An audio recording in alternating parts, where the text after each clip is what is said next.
Voilà, donc c'est les premiers tests du lanceur électromagnétique. Voilà, quand tu veux. Voilà, allez, on relâche. Et voilà. Deuxième essai. Ah, c'est nickel. Impeccable.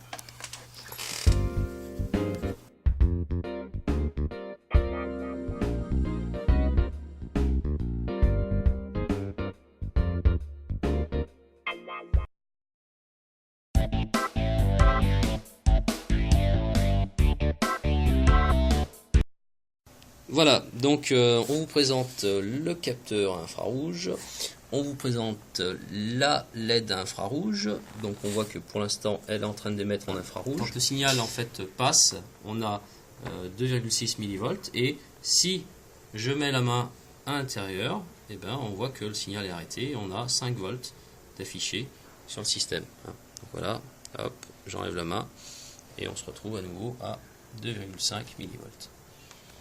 Voilà, donc ça c'est un autre test. On a le capteur infrarouge qui est ici, la LED infrarouge à 40 kHz, et donc on voit que là ça affiche 0, et dès qu'on passe la main dessus, et ben ça affiche 1, donc ça a détecté en fait le passage de ma main ou d'une voiture.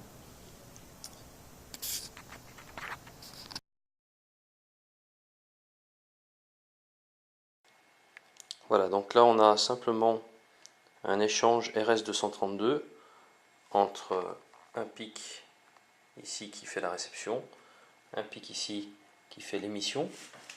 Donc l'émission est faite par, au point de vue hard, par la broche 6 et la broche 7. Et sur la broche 0 et la broche 4, on a en fait le RTS et le CTS qui contrôlent le flux. Sur l'autre, on a cette fois-ci une réception en fait software, donc branchée sur la broche 1 et la broche 2, avec toujours le RTS et le CTS sur la broche 0 et la broche 4. Donc on voit pour l'instant qu'il n'y a pas de réception, ça clignote normalement.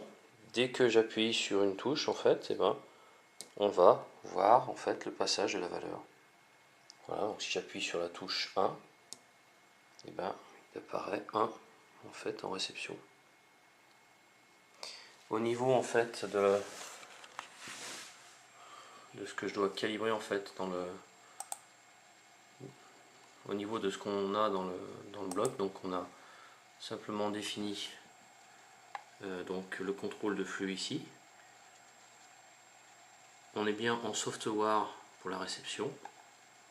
Et puis en ce qui concerne les connexions, eh ben, on a simplement spécifié le port sur lequel on faisait le RX TX software.